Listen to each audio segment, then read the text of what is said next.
Election चुनाव में आप ये अर्जुन हैं, आप सारथी भगवान श्री कृष्ण के रूप में हो। भाई नरेश नेताजी जो अपने आजाद उम्मीदवार के रूप में छबड़ा छिपाबड़ौद विधानसभा क्षेत्र से संघर्ष कर रहे हैं, और हमारे राजस्थान के युवा क्रांतिकारी नेता प्रहलाद जी खटाणा जो हमारे केमरी गुर्जर सुप्रीम कोर्ट के सबसे युवा और जुझारू साथी हैं। नेताजी ने इनका अभिनंदन किया, और खटाणा जी से मैं निवेदन करूंगा पायलट साहब ने माफ कि बॉस का धन्यवाद ज्ञापित करें।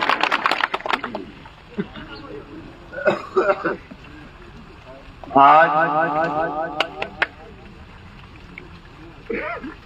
आप सब लोगों के बीच में आकर इस तरीके से भाई आदरणीय नरेश मीणा जी से मिलकर के आप लोगों ने स्वागत किया, सम्मान दिया। जैसे नरेश जी ने बताया कि ये तो सीनियर हैं और गुरु भी हैं, इनका मार्गदर्शन समय समय पर हमें जयपुर में मिलता रहा है। भाई राजवीर, गोपाल, सीताराम, हम सब लोग मिलकर, और पिछले कई दिनों से भाई नरेश मीणा जी का जो संघर्ष राजस्थान के अंदर, हम इनसे लगभग 10 साल छोटे हैं। भाई नरेश मीणा जी को देख करके राजस्थान के गरीब मजदूर किसानों के घरों में पैदा होने वाले हमारे जैसे सैकड़ों युवा जो ये चाहते थे कि गुलामी के बाद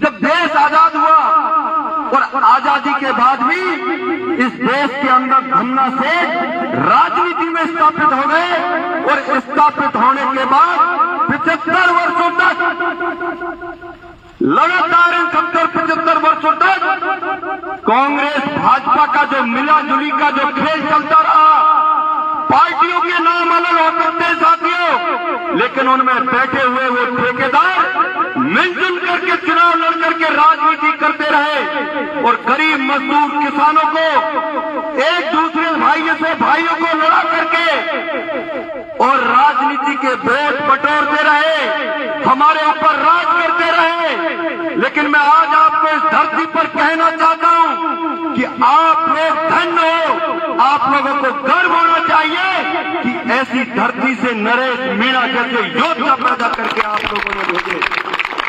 आप लोगों को ये समय है आज, क्योंकि लोकतंत्र के अंदर पहले के राजा महाराजा तलवारों के दम पर राजा बना करते थे, राज किया करते थे, लेकिन ये लोकतंत्र है साथियों। और मैं देख रहा हूं कि छिपाबड़ौद की धरती पर आज भी राजा महाराजाओं की फीलिंग लेने वाले लोग ये सोच रहे हैं कि किसान कौम हार जाएगी और दोबारा से वही राजा महाराजा जीत जाएंगे।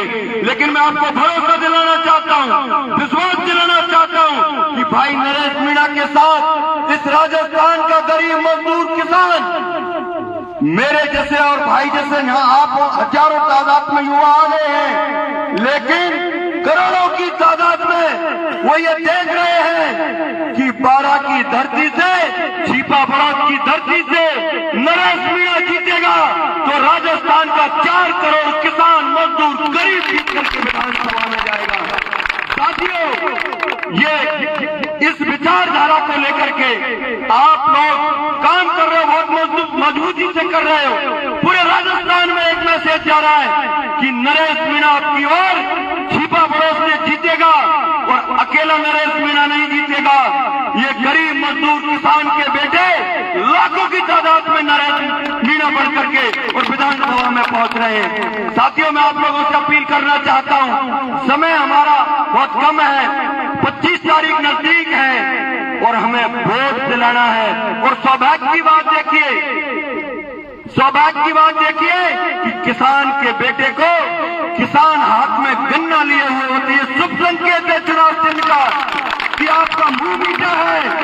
अब ये तय आपको करना है कि किस तरीके से एक एक मतदाता को एक एक बूथ पर निकाल करके, मैं आपको भरोसा देता हूं कि 3 दिन आप मत सोइए, 5 साल मेरा जैसा लड़ाकू आपको जब मिलेगा तो किसी की ताकत नहीं है कि यह किसी मजदूर किसान को परेशान किया जाएगा साथियों। इसलिए आप सब लोगों के बीच में हम आए, चलेंगे, एक एक मतदाता का पैर पकड़ करके और वोट दिलाएंगे। और मैं आज इस सोशल मीडिया के माध्यम से आप सब लोगों की मौजूदगी में और भाई नरेश मीणा की मौजूदगी में मैं आपको बता देता हूँ, फॉलो 10 साल से करते हैं, मिल लिए होंगे, लेकिन कभी हम दोनों भाई अभी आपस में बैठ करके घंटों बात नहीं की होगी। लेकिन दिल में एक पीड़ा है कि अगर किसान के बेटे राजस्थान की विधानसभा में नहीं पहुंचेंगे तो तुम लोग 70 साल ये चली गई, 70 और चले जाएंगे, तुमको कोई पूछने वाला नहीं होगा साथियों। ये मेरा 14 वर्ष का अनुभव है। मैं आप लोगों से और यहाँ छिपा विरोध के प्रत्येक समाज वर्ग जाति के लोगों से, युवा साथियों से आह्वान करना चाहता हूँ, अगर मेरी आप आवाज सुन रहे हो और आपकी रगों में किसान कौम का खून हो तो साथियों निकलना घरों से और 25 तारीख को वोट नरेश मीणा को देना। लोग अफवाह फैलाएंगे, लोग एक दूसरे जाति की बातें करेंगे, एक दूसरे को ऊंचा नीचा दिखाने का काम करेंगे और साथियों क्या फर्क पड़ जाएगा।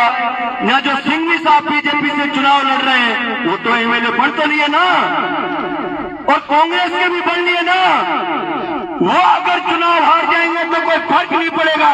लेकिन नरेश मीणा अगर कमजोर कर दिया तो तुम्हारी आगे आने वाली पीढ़ियां तुम्हें माफ नहीं करेंगी। इसलिए जागो, निकलो और 25 तारीख को गन्ना प्रत्येक मतदाता के हाथ में गन्ना होना चाहिए। 23 तारीख को देवउठनी 11 है, 11 के दिन गन्ना कटना शुरू हो जाएगा। सबके हाथ में गन्ना होना चाहिए और मतदान की पेटी को इस तरीके से भरना जिससे राजस्थान में एक इतिहास रचा जाए। इसी शब्दों के साथ आप सब लोगों का मैं अभिनंदन करता हूं। राम राम साहब। वर्षों बाद तमन्ना से उतरे हैं।